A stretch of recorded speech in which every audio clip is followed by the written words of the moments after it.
What is going on, Rotogrinders? It's 9 o'clock on a Wednesday night, hump day. We made it. This is week 17, the information slate. They're all information slates, but this one specifically is the information slate. It's the NFL Pick Six show. I'm Dean, your host, Dean 78904 on the DFS circles.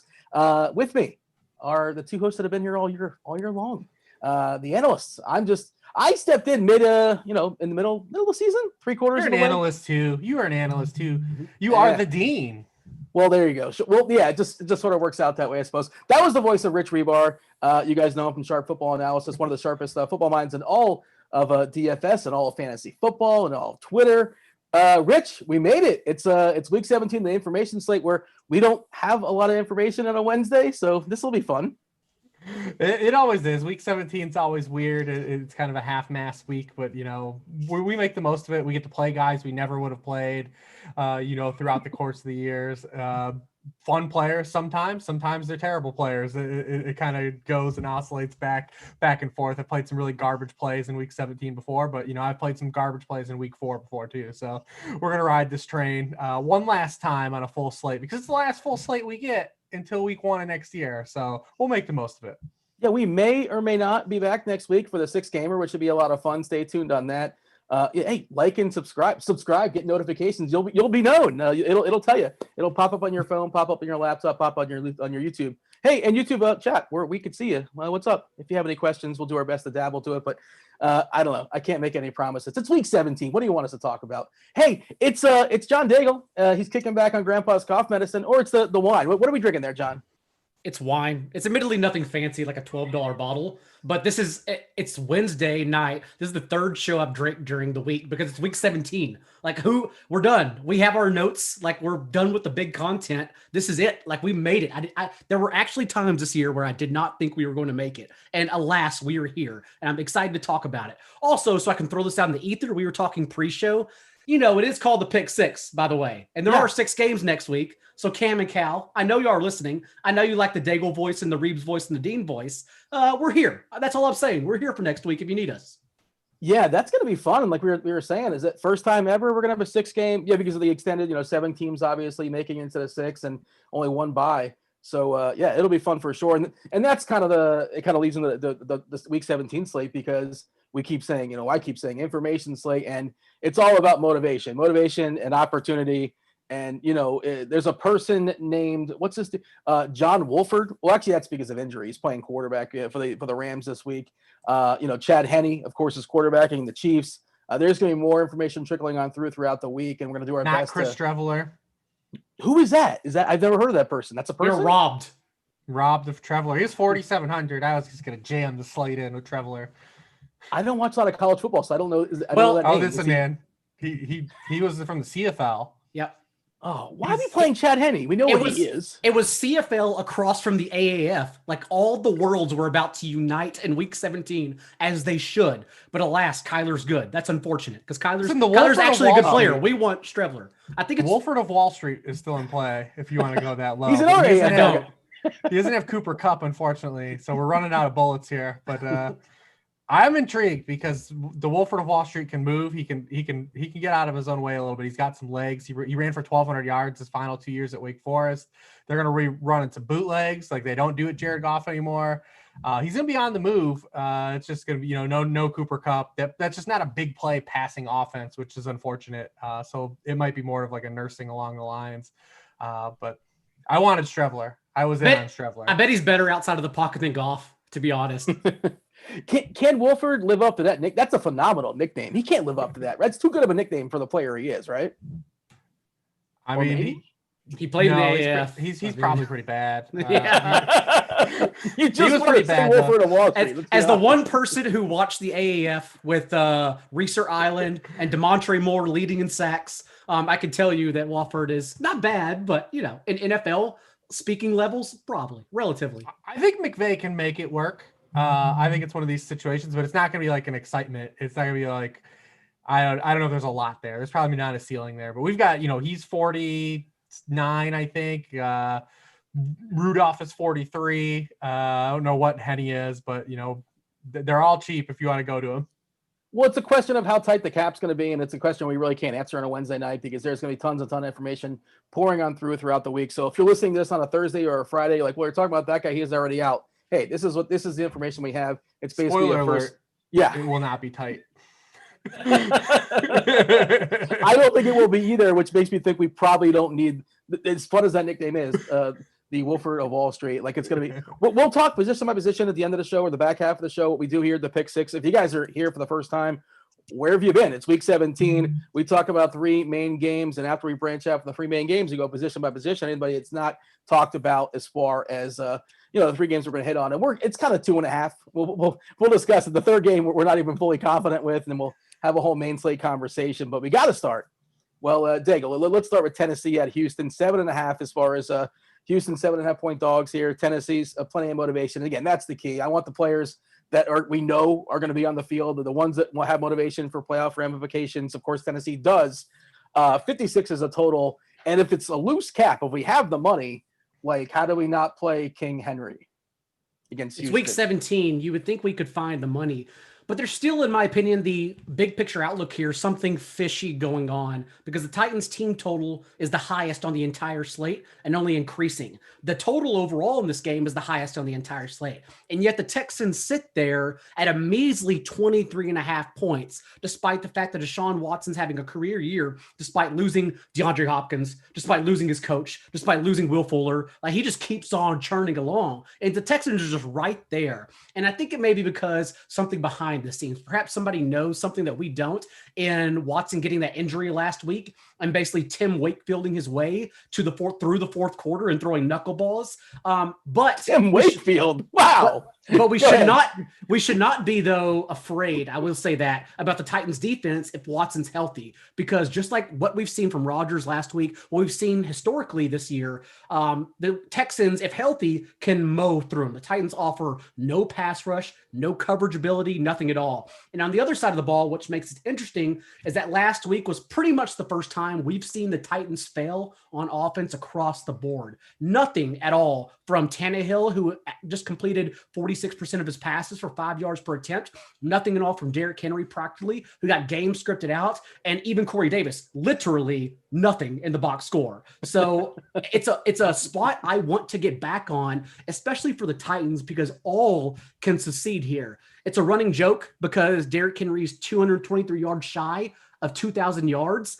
And you think that's far. You think that's a lot, but it's possible. I mean, Samaj Pirine and Giovanni Bernard just combined for 5.5 yards per carry on 29 carries and just went over 100 yards receiving together against this Texans defense. And now you get the big dog coming into town. So I hope Reeves can dwindle it all down because I like all the options here.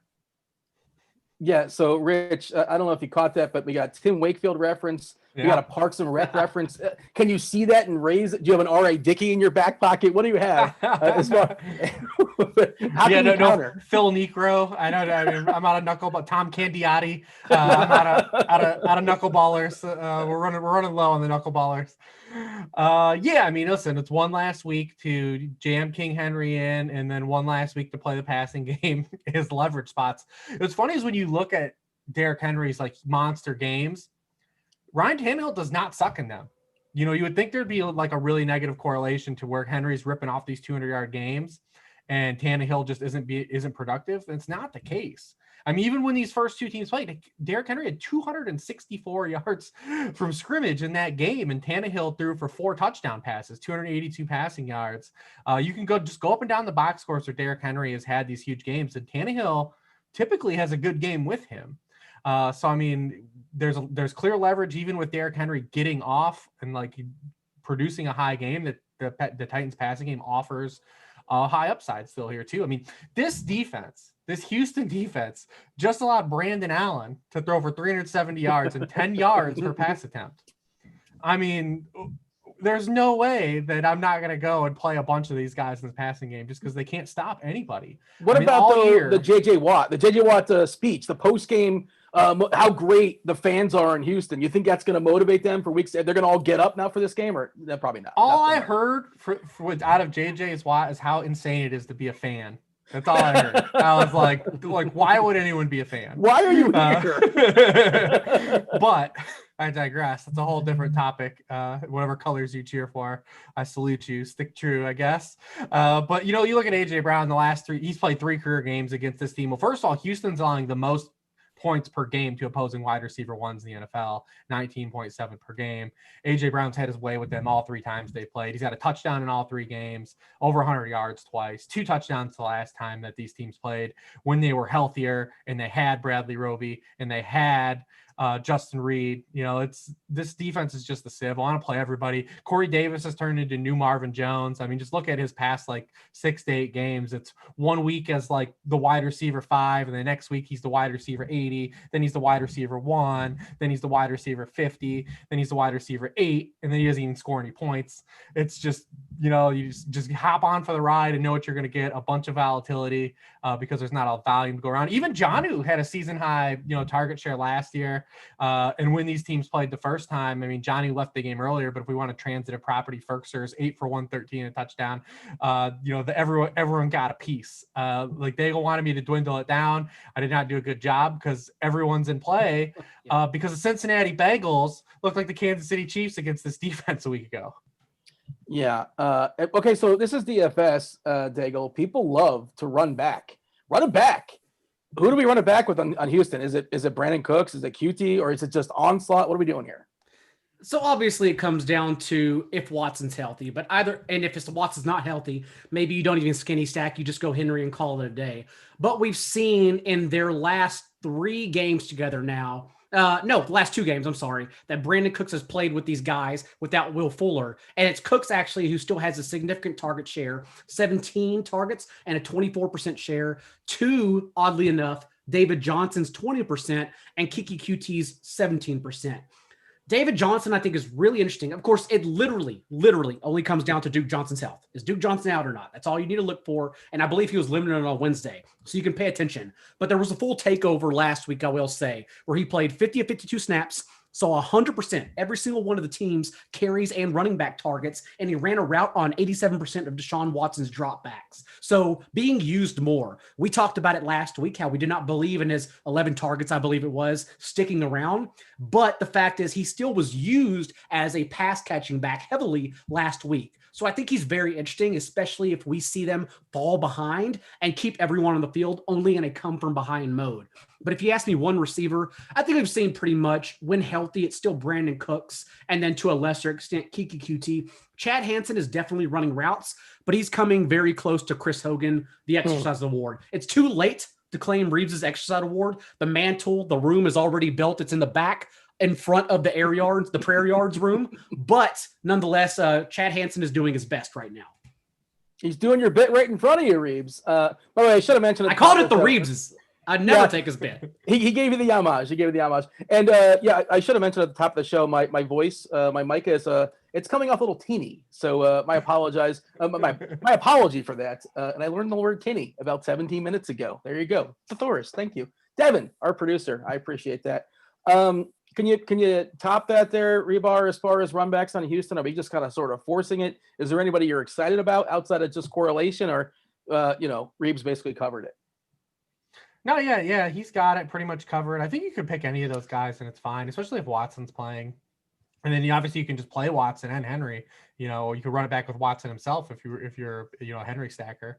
So I mean, there are a lot of options here. I mean, this game total is just bonkers when you think about this game in totality. The Texans are still out there playing and at least running around and doing things. And then this is a must-win game for the Titans. They can backdoor their way in with a loss still if the Ravens, Colts, or Dolphins, one of those teams loses, but I don't think that they're going to really play. They're not going to be playing to lose this game on any level. So I think they bounce back. And we always love when teams like flatline too and getting back on the horse. They were in a primetime game and just dropped the ball in front of everybody. And so I mean, we always love that when a team fails on primetime that we know has been a good offense all year, and we can just come right back and do a prime spot against a defense that isn't even functional right now, and just come back and put up a bunch of points. It's week 17, so I'm also allowed to veer. And I will say Corey Davis next year in drafts in week 1 DFS, it's going to depend entirely on his landing spot and who he plays around. Because this year we've seen that A.J. Brown has unlocked Corey Davis. And don't let the talking heads tell you otherwise. It's strictly because Corey Davis is literally playing with A.J. Brown, who takes coverage away from him now. And if he ends up being like the number 1 in a quote-unquote contract year emergence on another team next year, that's someone we can easily avoid in fantasy, in my opinion. Can I veer for a second? You mentioned Corey Davis and where he's going to be next season. Allen Robinson, where does he go? Anybody have any hot takes? There. No, you think so? I don't think so. They're going to tag him. There's no way he's okay. Okay. Oh, well, yeah, there's no way he's signing. He's not agreeing. Yeah, they're going to tag him. There's no way. Just buy yourself another year, I suppose. Yeah, I didn't think of that route, but yeah, for sure that can be it as well. You mentioned, go ahead. Fuller, I think, is back for sure in an extension. I think Juju is gone as well. It doesn't seem like they care about him at all. No, it doesn't seem that he's fallen back pretty quickly there with Claypool and Johnson. But yeah, we talked about Tennessee, 31.75 as far as the team total. It's tied with Indianapolis. The 2 highest team totals on the slate was something I probably would. Well, Indy's playing Jacksonville, so that's kind of sort of not a surprise. Let's pivot to game 2, another game that matters. That's the most important thing for us. If you want to walk down narrative street, Aaron Rodgers, I think he basically kind of sort of has the MVP locked up, and he closed hard. Mahomes kind of stumbled at the finish line. He's not playing week 17. What have you done for me lately? Mahomes not good, and Aaron Rodgers obviously shining of late. Game that matters, 52 total. Green Bay 28 total as far as their team side. 5 points advantage as far as the Vegas perspective against the Bears. Probably some weather there, but that doesn't matter with Rodgers. He's used to that as far as playing his home games in Green Bay. Open it up for us, Reeves. I feel like Rodgers is the safest quarterback probably this week. I don't know if I can fit him in necessarily, but we probably can because, value is coming. And unlike the last game, this is a dual-sided. Both teams are going to be playing to win this game.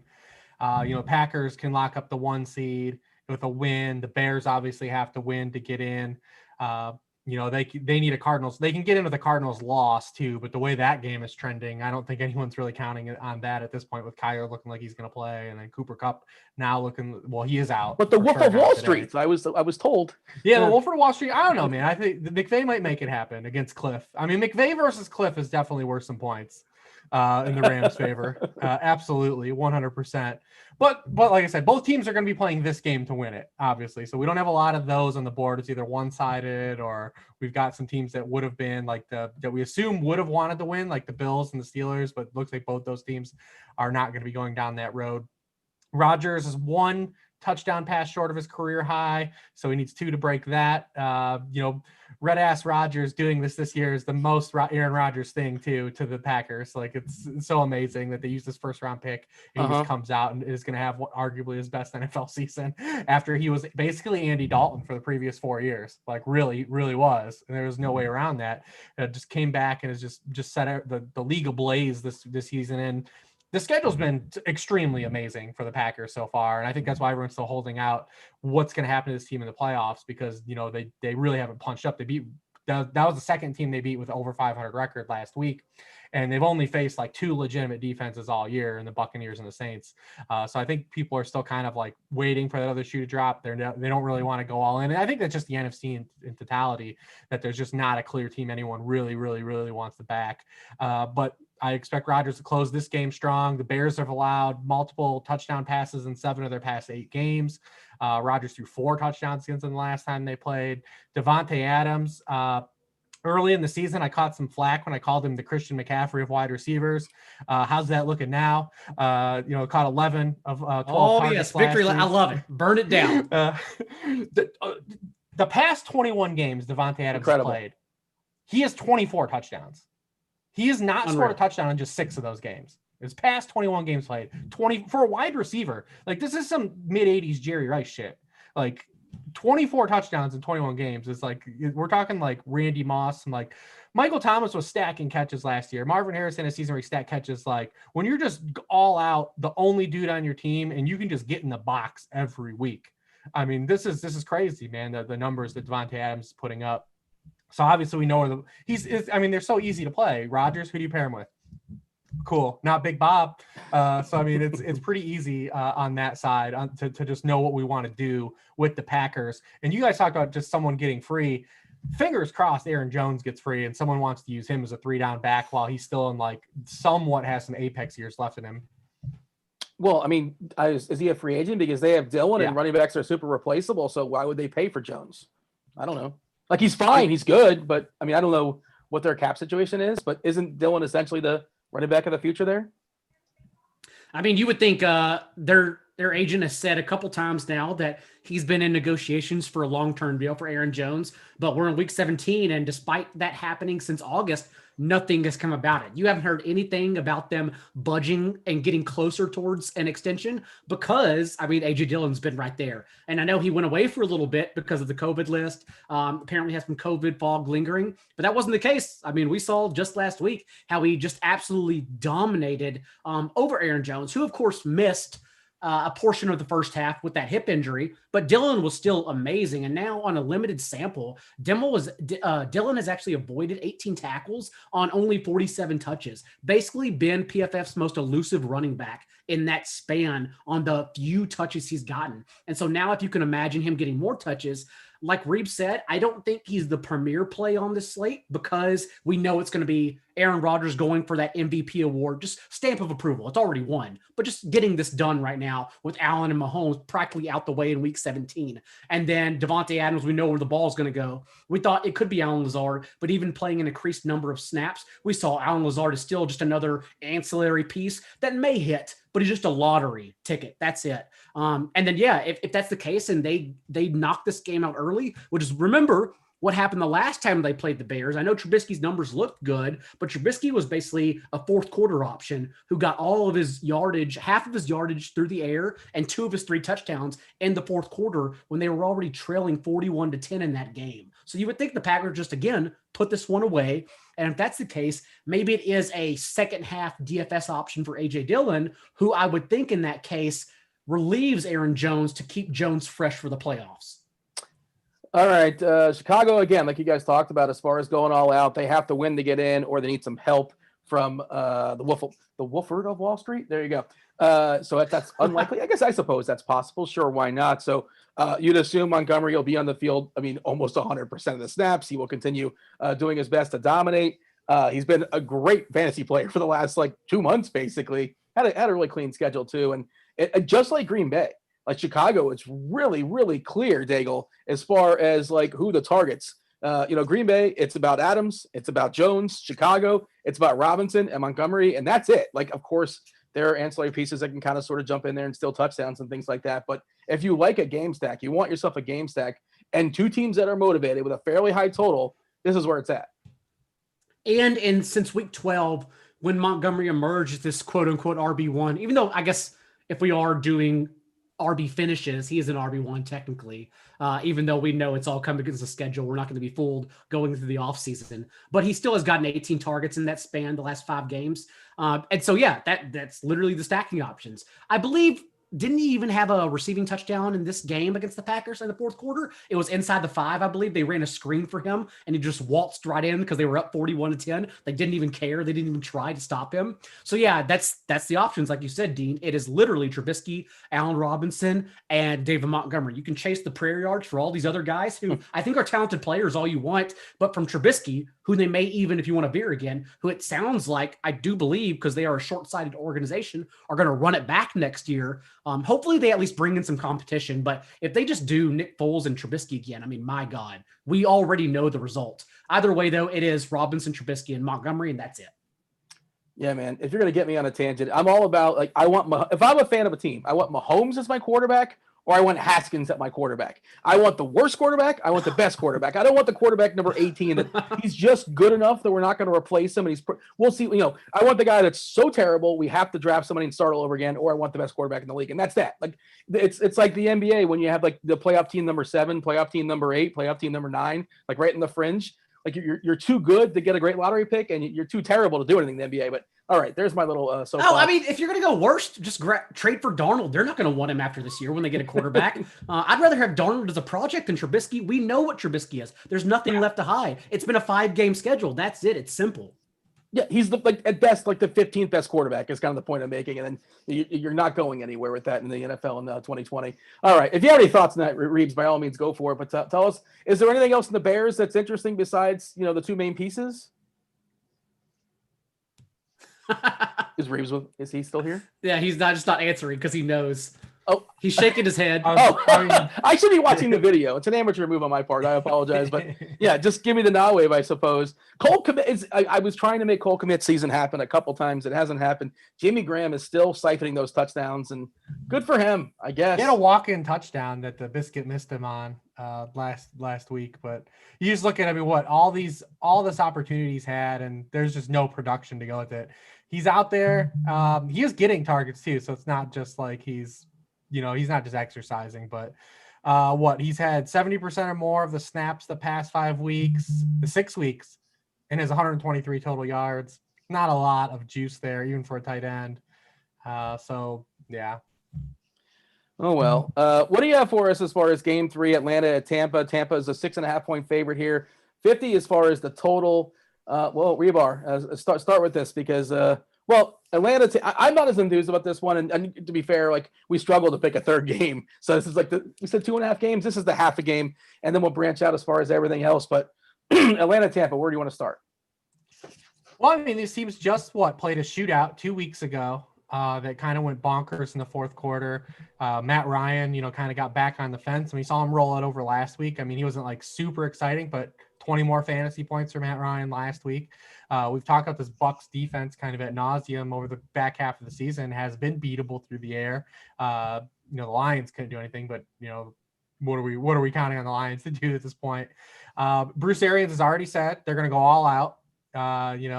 He's never lied before. Yeah, I mean that they're going to go out and win this game. Well, the thing is if they hold their spot, they play the winner of the NFC East. Yeah. So like that. That's important. I mean, so that because what's funny is we would assume in the AFC like the 2 seed would be important because you want to avoid the Chiefs, and it seems like neither team even cares. Like they're just whatever. I mean, it makes some sense for the Steelers because they haven't had a real bye all season long. To why they'd want to, but it seems like the Bucs actually do care about this seeding element that if we win, we could play the Cowboys or the football team, and maybe even the Giants, in the first round, which seems pretty intoxicating, if you want to pursue that. So, I mean, Brady's been awesome, man. Brady's been really good. He's thrown multiple touchdowns in 6 straight games. He's been a QB1 scorer 6 of his past 9. We've seen him light up the Falcons in the back half. The Falcons have kind of gone back and forth where it looks like they play good defense, then they just give up huge plays again. Their corners are still bad. They can still be beat by good wide receivers.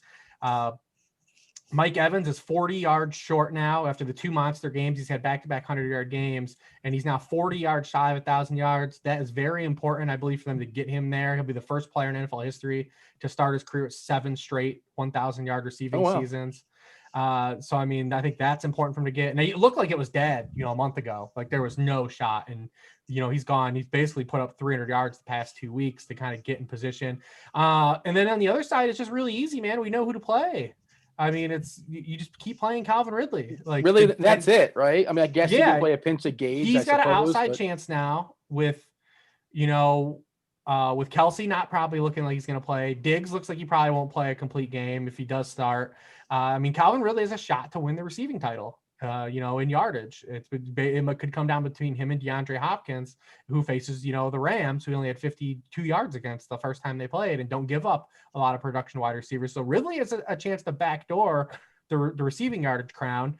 And he's got 4 straight 100-yard games. He has 90 yards or a touchdown in 12 of his 14 games played already this season. And in the 6 games Julio Jones hasn't played, he's seen 11.2 targets per game. So, I mean, it's pretty easy to run it back just with Ridley. And then, if you just want to play Brady, obviously it's always tough to stack because it's tough to run on the Falcons as well. Even though Leonard Fournette 2 weeks ago in the spot did have the 2 rushing touchdowns, he sucked out with those touchdowns. But Brady could have had 5 passing touchdowns in that game if the 2 guys don't get tackled at the 1-yard line. I still can't believe it was the right call. I can't believe they had the wherewithal to bench him at halftime, though. Most teams would play him into the fourth quarter and then call it then. And Arians just sat this dude after 340 and 3 It's like, yes, that was the right call. Like, that was the correct move. And he was the QB1 until Josh Allen played for the week and a half. That could happen again this week, by the way. I would assume that's certainly in play too, with the playoffs around the corner and Tom Brady, 42, 43 years old. Did you have anything on that, Daigle, as far? I mean, I love the week 17, like narrative street, and like also for financial bonuses and things like that too. And these guys are in their quarterback's year. And as far as getting records, I know we talked about the Travis Kelce thing. That's not going to happen because he's not playing. And I think he's falling behind anyway. I'm pretty sure I saw what Herbert. He does have the rookie quarterback touchdown record, but I'm sure he'd love to extend it against a Kansas City team that's going to be, benching some players. I imagine some defensively as well, too. They are 3-point favorites there in KC. Do we know that just yet as far as a Wednesday night, or is that something we dig into later? Something to dig into later, but for the Bucks, it is easy. Even for the Saturday slate, it was really easy. I think we talked about it last week, how the money looks go to two players, Gronkowski and Evans. And Antonio Brown and Chris Godwin both collected their first end zone target of the last 6-week stretch that Antonio Brown signed with the team. And that was in a game that was out of hand by the second quarter. Like, it doesn't matter. We know they're not going to get the targets we want to chase. Whereas it's Mike Evans and Gronkowski who are going to do that every single week. So again, if it's a high team total as it is right now and continues increasing, we know the guys you want to stack on offense. I will say that with Ronald Jones back, it's interesting because the last time we saw him, Fournette was a healthy scratch. And Fournette had his chance the past 2 games, and that amounted to 23 carries for 83 yards. Get the hell out of here. You ran in for 3 one-score touchdowns. Don't care. Like, we're done with you. It's a 1-year deal. You're gone after this year. Ronald Jones is 100 yards shy of 1,000 yards, and both Fournette, oddly enough, and Bruce Arians have mentioned this week that they are aware. Like, they think it's actually important to get Jones 1,000 yards to complement his season, even though Arians is the one for 11 weeks basically kept him from us. So I think it's still going to be Ronald Jones's backfield as a whole if you think the Bucks get up early and then just pound the rock moving forward. All right. Do you see some of you guys hanging out there on YouTube? What's up, YouTube? Feel free to like, subscribe, turn on the notifications. We may or may not be back next week. I don't know. What I can tell you is you can get the Rotogrinders content. Sign up for RG Premium. Get yourself $10 off your first month. Now you can get a la carte, just one sport, basketball, just starting up a week in. It's been amazing. I'm thoroughly enjoying it. Currently sweating it right now. It's good times. You can get $10 off your first month for that, or you can get all the sports combined in one package with the exception of NASCAR. Get $10 off that as well, too. Devin just dropped the link in chat for you guys. All right, position by position. Let's go, Hribar, as far as quarterbacks we've not talked about just yet. As far as the 3 games we focused on, Lamar is certainly interesting because, hey, we want guys that are motivated. Lamar, of course, motivated. Awesome matchup there against Cincinnati. Baltimore needs to win to get into the playoffs. That's kind of one of the starting points for me. How about yourself? Yeah, absolutely. Just look at some of these spots where the motivation lies, and Baltimore has been on a heater anyways.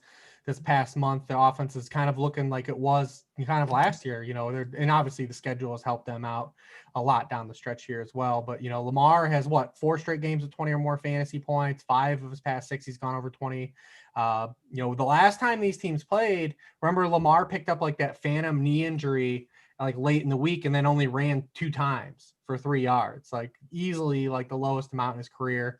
Definitely think that we will see that, his rushing comeback. He's rushed for 50+ yards, 8 of his past 9 games. He has a shot too to become the first quarterback to rush for 1,000 yards in back-to-back seasons. He does need like 90 some yards though, which seems probably more on the ceiling outcomes, especially against this Bengals team. But yeah, I mean, the Bengals, this defense is not going to stop them. I mean, they can't stop the run at all. David Johnson, who Daigle talked about earlier, had 112 yards on 12 carries.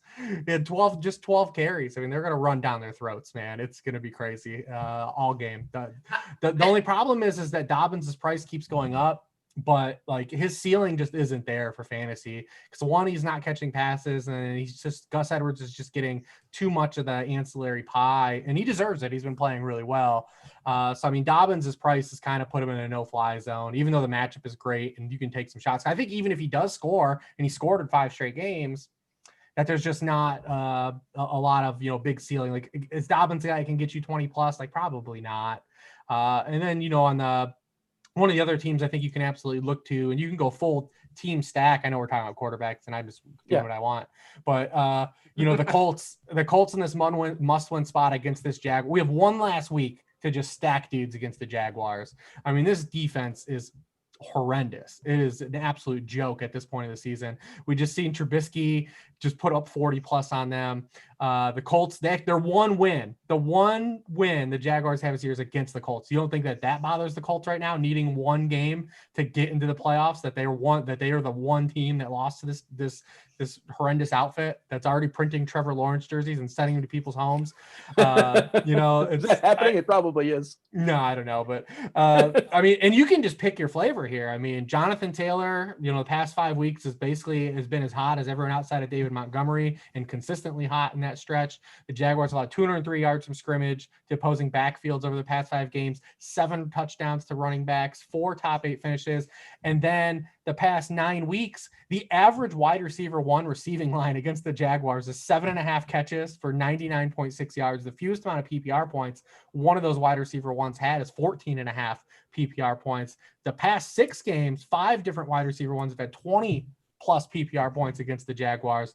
They just don't have the bodies to stop anybody on the back end through the air, and they can't stop anybody on the ground at this point. So, I mean, Colts onslaught is definitely in play, just like the Bears was last week. So to be clear, you think the onslaught can include Phillip Rivers in like a double stack?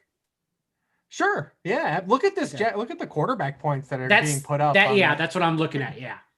Yeah, I mean, the Rivers doesn't run, and you always have to say, well, where does the ceiling lie with a guy that doesn't run? He's basically, any other year, Phillip Rivers might have flirted with actually being a QB1 in fantasy, but if you can't run anymore, like, you're just screwed of delivering those top end performances.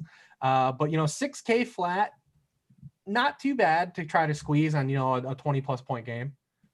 Yeah, and again, the Colts fully motivated. They got to win and then hope for one of the Dolphins, the Browns, the Ravens, and the Titans to lose. So it's likely if they win, they are in the playoffs. Daigle, what are you having as far as quarterbacks? Just to add to the Lamar Jackson point, it's a good game theory play as well, because in a week where we get a bunch of backups that perhaps could add a few rushing yards as well, you've Lamar at the very top of salaries, and no one's going to want to pay up for him. So if you can have a build with Lamar and Derrick Henry, for example, that's probably a good way to go, especially because the past 4 games since Lamar returned from the COVID list, the Ravens have hit on all cylinders. They've averaged at least 6.4 yards per play in every single one of those games. And I believe I pulled this from Rich's compadre, Dan Pizzuto's Monday morning column, which is a terrific one I read every single morning to start the week. And he actually mentioned that Houston averaged 9.6 yards per play last week against the Bengals, which was the highest in any game in the entire league all year. So now they get a Ravens offense, which is actually better and performing better. So yeah, Lamar Jackson is just an amazing play. The only other one besides the ones we've talked about that I've written down is Justin Herbert, if only because we've seen him against the Chiefs. He threw 33 times and still pasted him for 9.4 yards per attempt in his debut that even he didn't know he was going to have until 15 minutes prior to kickoff. And then, of course, Anthony Lynn is still playing for his job, so why wouldn't you lean on Justin Herbert? Having said that, I will say that no one wants to hear this. I'll whisper it, but Anthony Lynn is coming back. It's guaranteed already. He's won 4 consecutive 1-score games. Like, we know those things regress, and it's happened now. That's the last gift of 2020 is bringing Anthony Lynn back for us. So he's going to be back, but still Justin Herbert has something left to play for. Rookie of the year as well. The Godfather 2 be an exception, but the sequel was rarely as good as the original. So I'm already looking forward to 2021 Charger. Like, that's going to be fun for sure.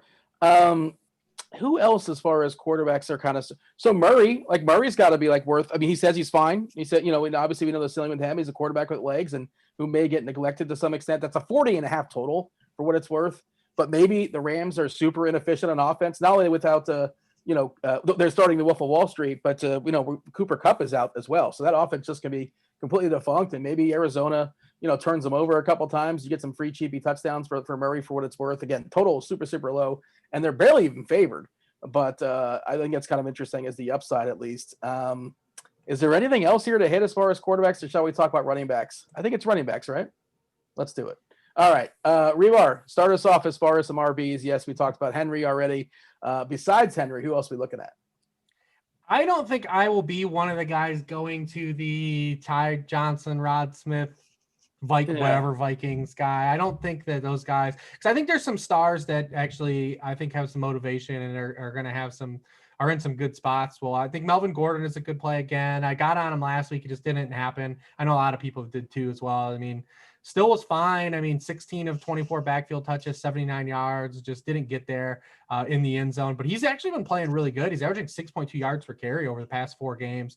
Raiders can be run on. We've seen, the production they gave to Myles Gaskin last week. That game has a little bit of intrigue too. That game could go over as well if Drew Lock just does anything. He threw 4 interceptions the first time they played the Raiders, though. So, I mean, if you want to go back to that, but this Raiders defense is bleeding out too. They're another team that's just bleeding out to end the season. They just don't have a lot of healthy bodies. On the other side of that game too, Josh Jacobs is knocking on the door of 1,000 yards.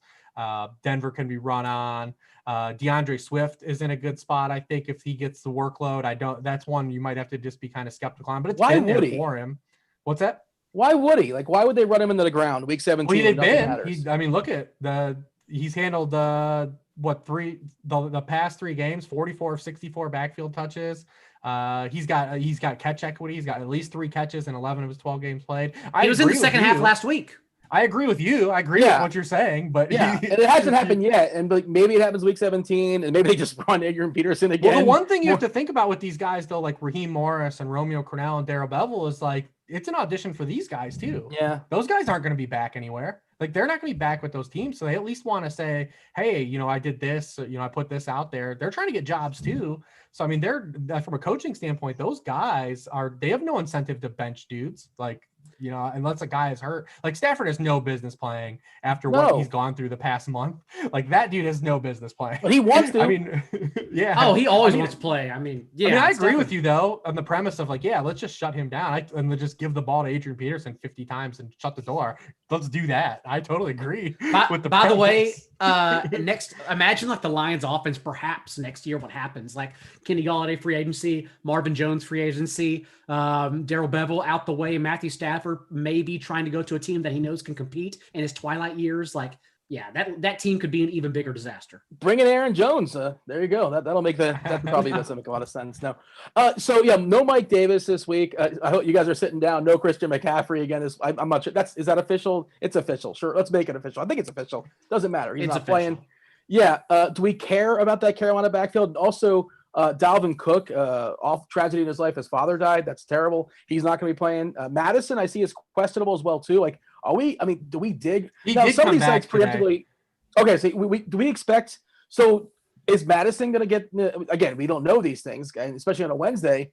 Couldn't we guess that Madison gets the brunt of it? Is it going to be a mix of Abdullah, a Boone? How does that work? Do we know just yet, or it's just like wait for some information? Madison is actually, like, outside of Melvin Gordon, who Reeves already mentioned, one of the primary running backs I've written here because his last spot start looked scary. He played only 48% of the snaps, but remember, like, they were game scripted out. They were down 20-0 at the half. The Falcons rolled them. And even so, Madison still handled 9 of 10 backfield touches in the first half and of 11 of 16 overall in the game. So as long as it doesn't happen where the Lions get ahead, and we do not expect that at all, then it's likely a Madison game. Having said that, we'll probably talk about him here in a second, but Justin Jefferson and Adam Thielen are still amazing plays. Like, that shouldn't deter you from playing those guys. I just still think this is an offense that wants to run the ball, even in going away without Dalvin Cook, and Madison will be the player they lean on. Yeah, I guess it's a wait and see as far as the Rams. Henderson is on IR, but Brown and Akers they both currently have Q tags. Akers isn't going to play. Yeah, it's probably Brown and Xavier Jones. Like, that's their backfield. Okay, so Brown at 4.3K on DK. You're saying that's going to be pretty interesting, assuming. Well, it's still the Wolf of Walford Street or whatever. So I don't know. I think out of all those guys that we talked about, though, like he probably, I think, is the one guy based on what we know what they're going to do. They're going to run a lot of play action. They're going to run a lot of boot stuff. And they just ran down the throats of the Cardinals last time they played too. He would be the one guy I think is the most interesting. Because I'm not playing Rodney Smith. That dude played like 9 years of college football. Ty Johnson, we've done this before too. I guess if you want to do Ty Johnson, I wouldn't push back on that one the most, especially on DK, because we know he can catch passes, and the Patriots are just really bad against the run, and we know that Gase is going to just, no matter what the score is, keep giving the ball to running backs. So I mean, I could get with him too.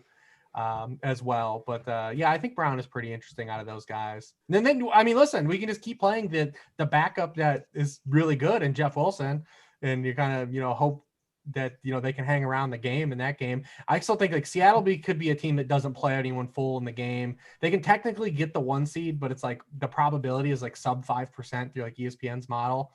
So it could be something in game where they are scoreboard watching, or they're just ahead and say, yeah, we're gonna kind of pull the plug on this. It's not falling our way to get the 1 seed, and we're stuck at the 3 spot. But 2 games Raheem Mostert has missed and Jeff Wilson has played. He's been a monster, like literally 32 fantasy points and 27.4 fantasy points in those 2 games. Kittle's back and helped the run game. They don't have any wide receivers healthy left. So I mean, Jeff, you just keep playing Jeff Wilson if you want. What about Kamara? As far as the New Orleans motivation, coming off the 6 touchdown game, should have been 7 if it wasn't for the love for Taysom Hill, obviously. But I think people are going to play again Wednesday night. Who knows? It's hard to gauge, but I think people are going to go to Henry before they go to Kamara. If you only have one big spend at running back, Daigle, you have any thoughts as far as Alvin? Not really, but I also have the stigma to where when a player's like really good, I immediately like eliminate them from my pool, which is probably an issue. But I still think Derrick Henry is the superior play on both sides, honestly. Not really any thoughts on Kamara, to be honest. I mean, they need the Packers to lose to the Bears in order to move up, right? And that's probably not going to happen. I suppose that's certainly in play. But again, I mean, these things, goofy things do happen just because, motivation, yada, yada, the obvious things don't necessarily happen, especially in the NFL. That was not a big sales pitch at all. Do you have anything there, Hribar, as far as Kamara? Is he going to be sneaky? Oh, man, I feel bad. I don't know if anyone really even played him because of the way he played before, just calf injury. But, imagine having Drew Brees last week. This guy throws for 311 yards, averages 12 yards per pass attempt, and is like the QB 30. Because they have 7 rushing touchdowns. Like, imagine me telling you this guy's going to go throw for 12 yards per pass attempt. He's going to have 300 yards, and his team's going to score 50 points. And this dude's the QB 30. Did you see Drew Brees' son, Drew Brees' kid, won his fantasy football league? I presume because he doesn't have Drew Brees. His dad, Alvin Kamara, won him his league. I saw a tweet like Alvin Kamara basically won the league for him. That's awesome. I mean, he should have had 7 too, like you guys said. He should have had 7. But I mean, what amount of variance swung into that direction. I mean, Drew Brees was incredible in that game. Yeah, and even Drew Brees' kid knows that Drew Brees is dust. Hey, speaking of dust, is that it for Frank Gore? He's done, right? Does he come back at age 38? Does that happen?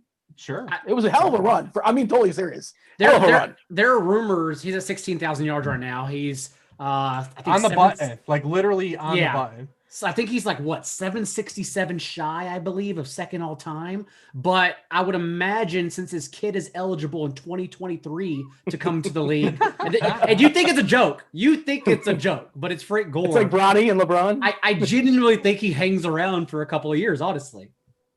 Wow. What does this kid play, running back, or is he a different position? Yeah, he plays running back. Okay. Wow, that's wild. Frank Gore Jr.?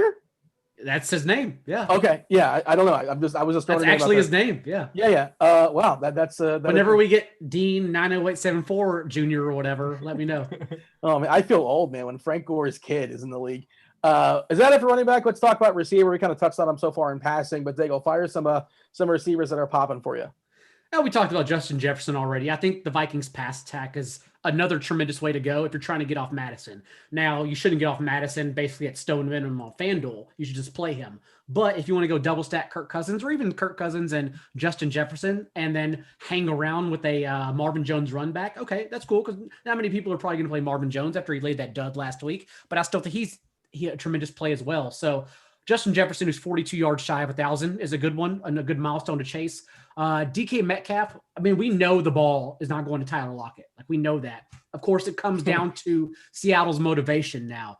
If you think DK Metcalf only plays a half, of course, you're staying away. But if we think they're trying to play to win, to jostle seeding here, depending on what the Packers do, then yeah, maybe. 6 targets in his last 4 games, 8 and 3 of his last 4. He's been the superior player down the stretch, as Lockett has still continued to shy away.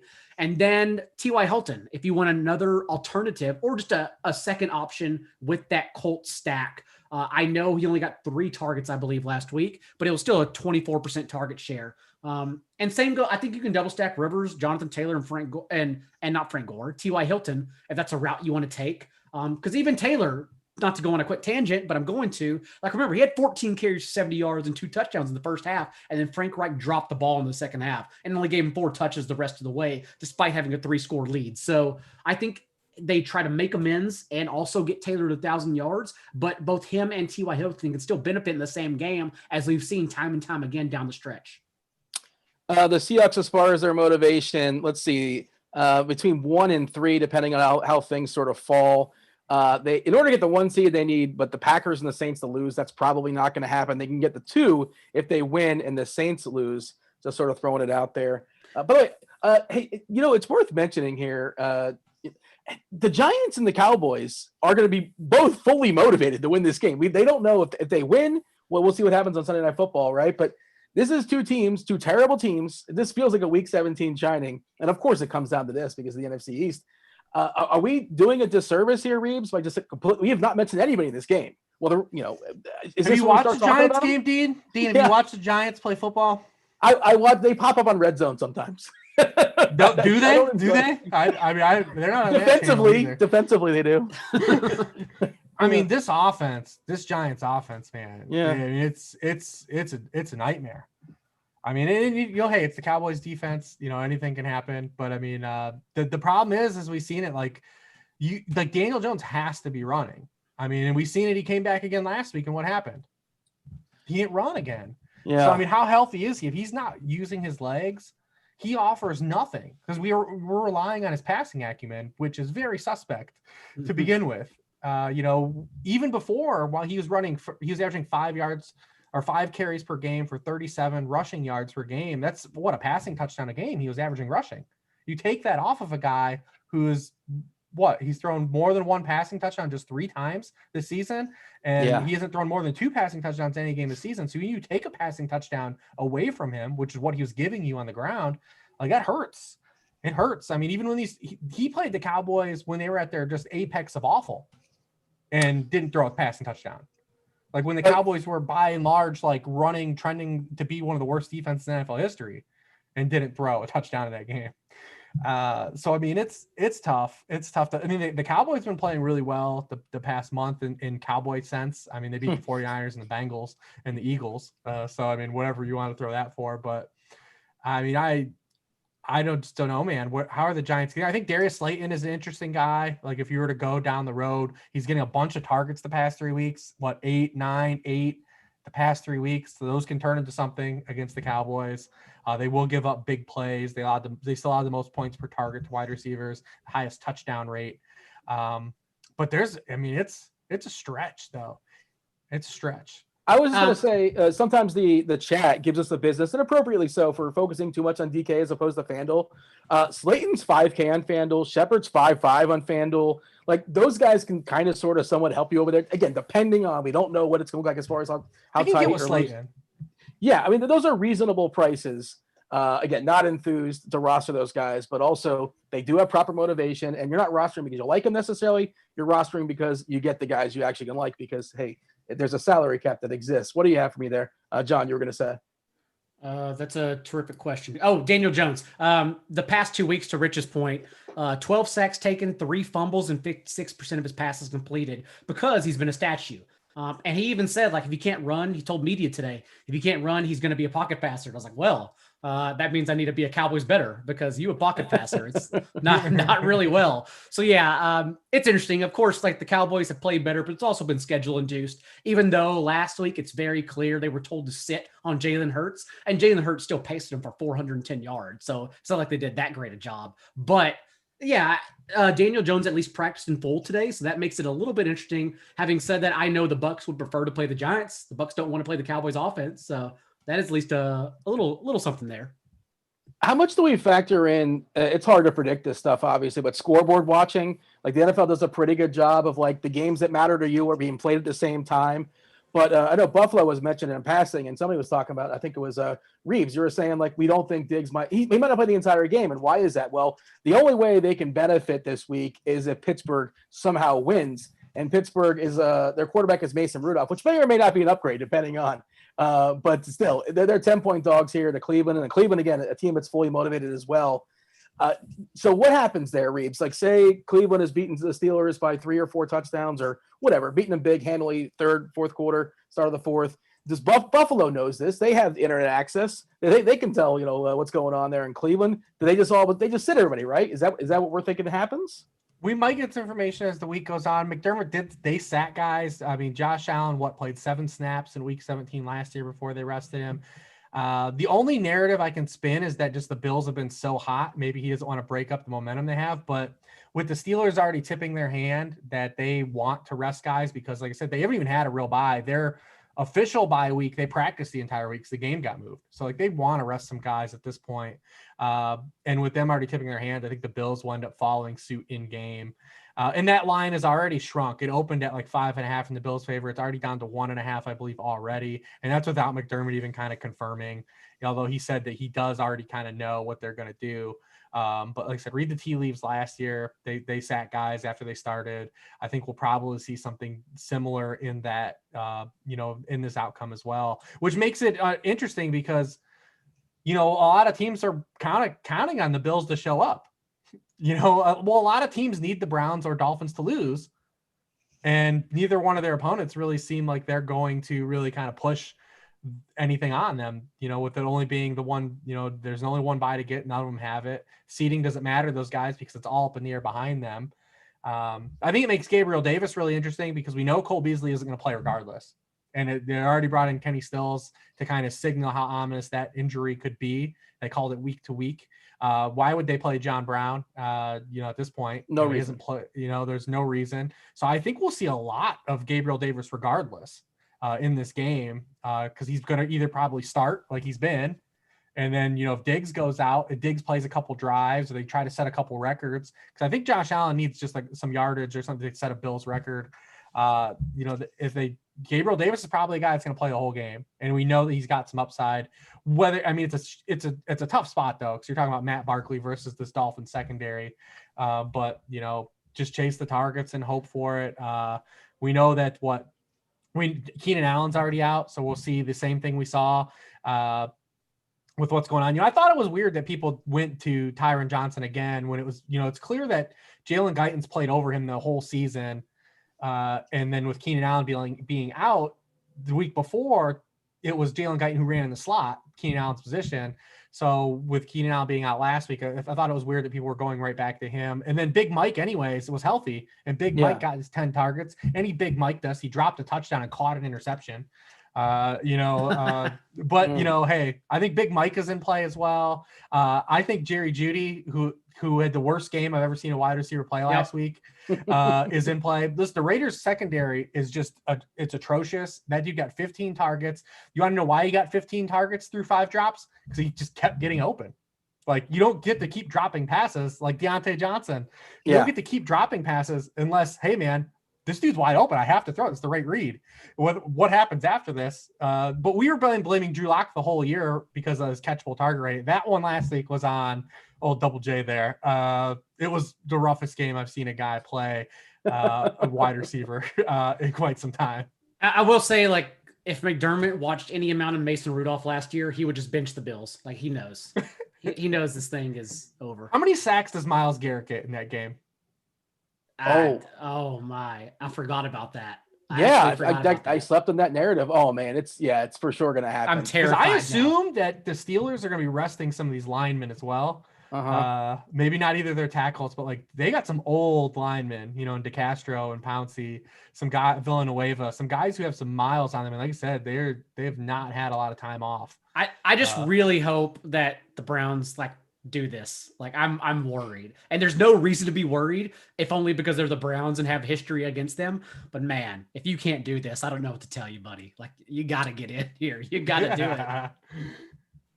We don't talk defense on this show very often, but Cleveland defense, against Mason Rudolph and whatever sort of offensive lines that's going to be trying to protect him. Hey, we made the baseball reference earlier, John. What inning does Ryan Fitzpatrick come in to win this game for the Dolphins? It's always the ninth. He's the John Smoltz. Well, before John Smoltz was a starter, the closer. There you go. Yeah. I know very little baseball references, but at least I know that. That worked. Yeah, if you take the back half of his career, he turned himself into an elite closer. Hey, speaking of closing, we have to close strong with tight ends. What do you have for me there, John? Really just, a couple. Irv Smith, of course, still ran 40 routes on Kirk Cousins' 47 dropbacks. Again, if you're looking to pivot off Alexander Madison on DK, at least where he's priced up, then Irv Smith is a tremendous option. Kyle Rudolph already ruled out. And so Irv Smith will be on the field practically for every single snap. Also, if you're looking to pay up, I don't think you have to go to Darren Waller. Like George Kittle's right there without Brandon Ayuk or Deebo Samuel. Again, we already know that. And Raheem Mostert. And even though he played a season low in snaps, Kittle last week, and only ran 16 routes, he still had a team high in target share and a team high air yard share. So we know he's going to get pelted with targets this game. They're still going to play their guys despite having nothing to play for. And whether the Seahawks rest their starters or not, like he's still a tremendous option. That's the one that scares me. Sam, like Kittle, what is his motivation? But he's also Kittle. I know he's a big wrestling fan, and like the wrestler mentality, like you break your collarbone in like the first minute or so, you're gonna finish that match. Like he's just a kid. Like Gronk is like 43 years old now. Here schooling guys. Like Kittle's just a kid, dude. If he's on the field, it's 100% go. Oh man, Hribar, you have any tight ends that are worth talking about here on a Wednesday night?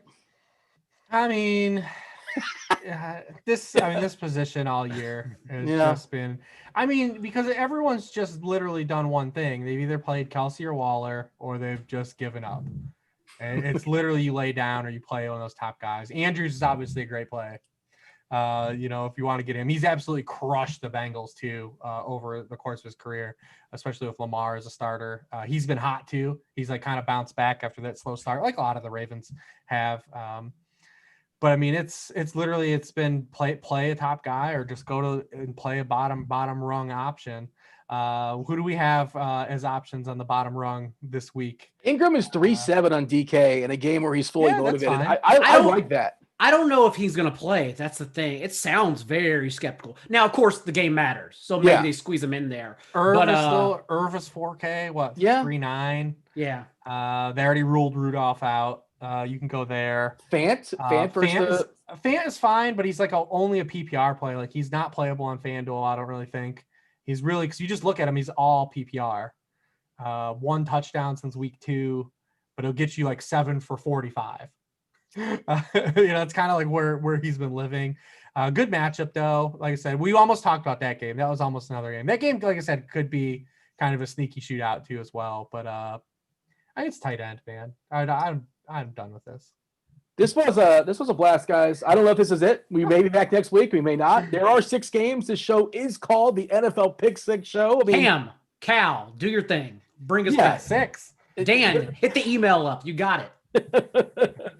But if this is the end, I had a great time. I had a blast. I want to thank everybody for watching. Hit the like button, subscribe button there on YouTube. We do appreciate it. But I also want to thank you guys, like 2 of the sharpest guys in the business.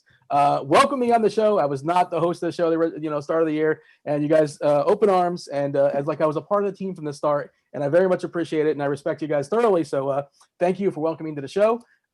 John, tell the people where they can find you. I mean, come on, it's week 17. If you don't know where you can find John at this point, whatever. But there's one person out there that's found the stream in week 17. Like, what is this DFS? He's done with the season long or something like that. Tell him where he can find you. And you do the same thing. Honestly, I may be the one person in the industry who they can't find, since this is like the 7th different room I've recorded in this season. I can't find myself. But nonetheless, at NotJDaigle on Twitter, rotoworld.com, and of course the Roto World Football Podcast, NBC's #1 podcast for the last 4 years, under the entire branch. R.I.P. Good friend Josh Norris, who's going to do much better things, and I'm very happy for him. But nonetheless, Dean, you were the real MVP. You're the one who got asked to show up with 2 guys like Reeves and John Daigle, and you just came out firing. They gave you scripts and reads that we did not expect to last 5 to 10 minutes, and yet you still delivered, not even expecting to be on the show halfway through the year. No chemistry at all, and yet I still think we clicked throughout the year. So I appreciate you coming in and just being open to whatever we had to deliver. So thank you all. Thank you. I just feel bad retroactively that I missed your popcorn. I was not watching the screen when you're eating your popcorn. We got to work on your program monitor next year. Resolutions. I need a 3rd monitor, I think is what's going on here, apparently. I don't delegate that appropriately. But all right, Hribar, close us out. Sharpfootballanalysis.com. Everything from this point on, when the playoffs start, will just be open and free. That I do all the playoff worksheets. So if you want to read stuff like that, I submitted the last worksheet today. It's up. You can check that out. I did from this year over 400 fantasy articles. So let's hope I do less in 2021. Oh man, that's just wild, man. Congratulations on that. Another year down. Again, we may be back next week. Keep an eye out for that. This is our goodbyes, though. Like if we're back next week, we're just gonna say we're out of here. Holler, enjoy the playoffs or whatever. We gave our swan song out there, but yeah, much appreciate everybody watching out there. And thank you guys. That's Rich Hribar. That's John Daigle. Devin for producing. He's the real superstar as well too. That's true. Doesn't get enough love. Oh yeah. RIP. What was the name of the program we used for 2 weeks? Oh, it's Rendezvous. I'll never forget it. I'll never forget it. Did not have The a dating good app. run. Hopefully we never have another rendezvous with it. That was Hribar. That was Daigle. Thank you, Devin. Thank you, everybody out there watching. I was Dean. Enjoy your football. Maybe we'll be back next week. I don't know. We're out of here. Bowlers!